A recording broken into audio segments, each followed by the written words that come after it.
ಎಲ್ಲರಿಗೂ ನಮಸ್ಕಾರ. Welcome to my channel. ಇವತ್ತಿನ ವಿಡಿಯೋದಲ್ಲಿ ಸೀಮೆ ಬದನೆಕಾಯಿಂದ ಒಂದು ಒಳ್ಳೆ ಗೊಜ್ಜನ್ನ ತಿಳಿಸ್ಕೊಡ್ತಾ ಇದ್ದೀನಿ. ಬಿಸಿ ಬಿಸಿ ಅನ್ನ, ಚಪಾತಿ, ರೊಟ್ಟಿ, ಮುದ್ದೆ ಎಲ್ಲದಕ್ಕೂ ಸಹ ಟೇಸ್ಟಿಯಾಗಿರುತ್ತೆ. ನೋಡಿ, ಇಲ್ಲಿ 2 ಸೀಮೆ ಬದನೆಕಾಯನ್ನ ಫಸ್ಟು ಚೆನ್ನಾಗಿ ತೊಳೆದು ಒಳಗಡೆ ಇರುವಂತಹ ಬೀಜನೆಲ್ಲ ತೆಗೆದು ಈ ರೀತಿ ಸಣ್ಣದಾಗಿ ಹೆಚ್ಚಿ ತಗೊಂಡಿದ್ದೀನಿ. ಹಾಗೆಯೇ ಒಂದು ಬಾಣಲೆ ಬಿಸಿಗಿಟ್ಟು 2 ಟೇಬಲ್ ಸ್ಪೂನ್ ಆಗೋಷ್ಟು ಎಣ್ಣೆ ಹಾಕ್ಕೊಳ್ತಾ ಇದ್ದೀನಿ. ಎಣ್ಣೆ ಬಿಸಿ ಆದಮೇಲೆ ಅರ್ಧ ಸ್ಪೂನ್ ಸಾಸಿವೆ, ಅರ್ಧ ಸ್ಪೂನ್ ಉದ್ದಿನಬೇಳೆ, 1 ಸ್ಪೂನ್ ಕಡಲೆಬೇಳೆ, ಸ್ವಲ್ಪ ಹಸಿ ಕರಿಬೇವಿನ ಸೊಪ್ಪನ್ನು ಹಾಕಿ ಕಡಲೆಬೇಳೆ ಮತ್ತು ಉದ್ದಿನಬೇಳೆ ಲೈಟಾಗಿ ಕಲರ್ ಚೇಂಜ್ ಆಗೋವರೆಗೂ ಫ್ರೈ ಮಾಡ್ಕೊಳ್ತಾ ಇದ್ದೀನಿ. ನೋಡಿ, ಈಗ ಫ್ರೈ ಮಾಡಿಕೊಂಡು ಈಗ ಇದಕ್ಕೆ ನಾನು ಒಂದು ದೊಡ್ಡ ಸೈಜ್ ಈರುಳ್ಳಿನ ಕಟ್ ಮಾಡಿ ಸೇರಿಸ್ತಾ ಇದ್ದೀನಿ. ಒಂದು 4ರಿಂದ 5 ಹಸಿಮೆಣಸಿನಕಾಯಿ ಹಾಕ್ಕೊಳ್ತಾ ಇದ್ದೀನಿ. ನೀವು ಬೇಕಿದ್ದರೆ ಚಿಕ್ಕ ಸೈಜ್ದಾದರೆ 2 ಈರುಳ್ಳಿನ ಹಾಕ್ಕೊಳ್ಳಿ. ಈರುಳ್ಳಿ ಮತ್ತು ಹಸಿಮೆಣಸಿನಕಾಯಿ ಎರಡನ್ನೂ ಸಹ ಲೈಟಾಗಿ ಕಲರ್ ಚೇಂಜ್ ಆಗೋವರೆಗೂ ಫ್ರೈ ಮಾಡಿಕೊಂಡು ಈಗ ಇದಕ್ಕೆ ನಾವು ಫಸ್ಟನ್ನೇ ಕಟ್ ಮಾಡಿ ತೊಗೊಂಡಿದ್ರಲ್ಲ ಸೀಮೆ ಬದನೆಕಾಯಿ, ಆ ಸೀಮೆ ಬದನೆಕಾಯಿನ ಈಗ ಇದಕ್ಕೆ ಹಾಕ್ಕೊಂಡು ಚೆನ್ನಾಗಿ ಮಿಕ್ಸ್ ಮಾಡ್ಕೊಳ್ತಾ ಇದ್ದೀನಿ. ನೋಡಿ, ಈಗ ಚೆನ್ನಾಗಿ ಒಂದ್ಸರಿ ಮಿಕ್ಸ್ ಮಾಡ್ಕೊಂಡಾಗಿದೆ.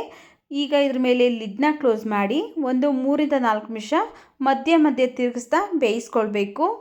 ಇದರಲ್ಲಿರುವಂತಹ ನೀರಿನಂಶನೇ ಚೆನ್ನಾಗಿ ಬಿಟ್ಕೊಂಡು ಸೀಮೆ ಬದನೆಕಾಯಿ ಚೆನ್ನಾಗಿ ಸಾಫ್ಟಾಗಿ ಬೇಯಬೇಕು. ಅದರಿಂದ ಇಲ್ಲಿ ನಾನು 3ರಿಂದ 4 ನಿಮಿಷ ಬೇಯಿಸ್ಕೊಳ್ತಾ ಇದ್ದೀನಿ. ಇದನ್ನು ಬೇಯೋದಕ್ಕಿಟ್ಟು ನಾವು ಒಂದು ಮಸಾಲೆ ರೆಡಿ ಮಾಡ್ಕೊಳ್ಳೋಣ. ಅದಕ್ಕೋಸ್ಕರ ಬಾಣಲಿ ಬಿಸಿಗಿಟ್ಟು ಒಂದು 4 ಪೀಸ್ ಆಗೋಷ್ಟು ಲವಂಗ, 2 ಪೀಸ್ ಚಕ್ಕೆ, 1 ಸ್ಪೂನ್ ಧನಿಯಾ, ಹಾಗೆಯೇ ಇಲ್ಲಿ 3 ಬ್ಯಾಡಗಿ ಮೆಣಸಿನಕಾಯಿ, ಒಂದು 2 ಸ್ಪೂನ್ ಆಗೋಷ್ಟು ಒಣಕೊಬ್ಬರಿ ಹಾಕ್ಕೊಂಡಿದ್ದೀನಿ. ಒಣಕೊಬ್ಬರಿ ನಿಮ್ಮ ಹತ್ರ ಇಲ್ಲ ಅಂದರೆ ನೀವು ಹಸಿ ಕೊಬ್ಬರಿ ಹಾಕ್ಕೊಳ್ಬೋದು.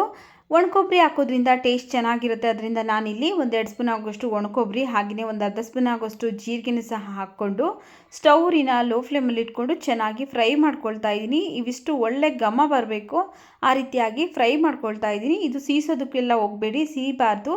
ಹಾಗೆಯೇ ಒಳ್ಳೆ ಘಮ ಬರಬೇಕು. ಆಗ ಸ್ಟವ್ ಆಫ್ ಮಾಡಿಕೊಂಡು ಒಂದು ಮಿಕ್ಸಿ ಜಾರ್ಗೆ ಹಾಕ್ಕೊಳ್ತಾ ಇದ್ದೀನಿ. ಪೌಡ್ರ್ ಮಾಡ್ಕೊಳ್ಬೇಕು. ನೋಡಿ, ನೀರೇನು ಸೇರಿಸ್ತೇನೆ, ತರಿಯಾಗಿ ಗ್ರೈಂಡ್ ಮಾಡ್ಕೊಂಬರ್ತೀನಿ. ನೋಡಿ, ಈ ರೀತಿಯಾಗಿ ನೀರೇನು ಸೇರಿಸ್ತೇನೆ, ತರಿಯಾಗಿ ಗ್ರೈಂಡ್ ಮಾಡ್ಕೊಂಡಿದ್ದೀನಿ. ಈಗ ಇದಕ್ಕೆ ನಾನು 2 ಟೊಮೆಟೊ ಹಣ್ಣನ್ನು ಕಟ್ ಮಾಡಿ ಸೇರಿಸಿ, ಹಾಗೆಯೇ ಒಂದು ಅರ್ಧ ಗಡ್ಡೆ ಆಗೋಷ್ಟು ಬೆಳ್ಳುಳ್ಳಿನೂ ಸಹ ಹಾಕ್ಕೊಂಡು ನುಣ್ಣಗೆ ಗ್ರೈಂಡ್ ಮಾಡ್ಕೊಂಬರ್ತೀನಿ. ಟೊಮೆಟೊ ಅಲ್ಲಿರುವಂತಹ ನೀರಿನಂಶನೇ ಸಾಕಾಗುತ್ತೆ, ನೀರೇನು ಸೇರಿಸ್ತೇನೆ. ಹಾಗೆಯೇ ಚೆನ್ನಾಗಿ ನೋಡಿ ಈ ರೀತಿಯಾಗಿ ನುಣ್ಣಗೆ ಗ್ರೈಂಡ್ ಮಾಡ್ಕೊಂಡಿದ್ದೀನಿ. ಈಗ ಇದನ್ನು ಸೈಡ್ಗೆ ಇಟ್ಟು ನೋಡಿ, ಇಲ್ಲಿ ಒಂದು 3ರಿಂದ 4 ನಿಮಿಷ ಆಗಿದೆ. ಸ್ಟೌರಿನ ಲೋ ಟು ಮೀಡಿಯಮ್ ಫ್ಲೇಮಲ್ಲಿ ಇಟ್ಕೊಂಡು ಚೆನ್ನಾಗಿ ಬೇಯಿಸ್ಕೊಳ್ತಾ ಇದ್ದೀನಿ. ಇದರಲ್ಲಿರುವಂಥ ನೀರಿನಂಶನೇ ಬಿಟ್ಕೊಂಡು ಚೆನ್ನಾಗಿ ಬೇಯ್ತಾ ಬಂದಿದೆ. ನೋಡಿ, ಇಲ್ಲಿ ಒಂದು 3/4 ಭಾಗದಷ್ಟು ಈ ಸೀಮೆ ಬದನೆಕಾಯಿ ಎಲ್ಲ ಚೆನ್ನಾಗಿ ಬೆಂದಿದೆ.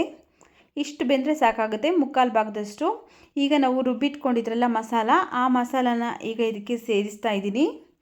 ಈ ಸೀಮೆ ಬದನೆಕಾಯಲ್ಲಿ ಸಾರು ಮಾಡಿದ್ರೆ ಕೆಲವೊಬ್ಬೊಬ್ಬರಿಗೆ ಇಷ್ಟ ಆಗೋದಿಲ್ಲ, ಸೀಮೆ ಬದನೆಕಾಯಿ ನೀರು ಥರ ಬಿಟ್ಕೊಂಡ್ಬಿಡುತ್ತೆ ಅಂತ. ಈ ರೀತಿ ಗ್ರೇವಿ ಮಾಡಿ ಕೊಡಿ, ಅವರೇ ಕೇಳಿ ಮಾಡಿಸ್ಕೊಂಡು ತಿಂತಾರೆ, ಅಷ್ಟು ಟೇಸ್ಟಿಯಾಗಿರುತ್ತೆ.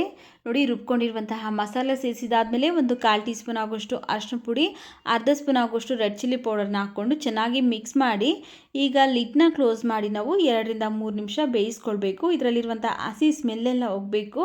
ಆದ್ದರಿಂದ ಸ್ಟೌರಿನ ಲೋ ಫ್ಲೇಮಲ್ಲಿ ಇಟ್ಕೊಂಡು ಒಂದು 2ರಿಂದ 3 ನಿಮಿಷ ಚೆನ್ನಾಗಿ ಫ್ರೈ ಮಾಡ್ಕೊಂಡಿದ್ದೀನಿ. ಇದರಲ್ಲಿರುವಂಥ ಹಸಿ ಸ್ಮೆಲ್ಲೆಲ್ಲ ಹೋಗಿ ಒಳ್ಳೆ ಘಮ ಬರ್ತಾ ಇದೆ.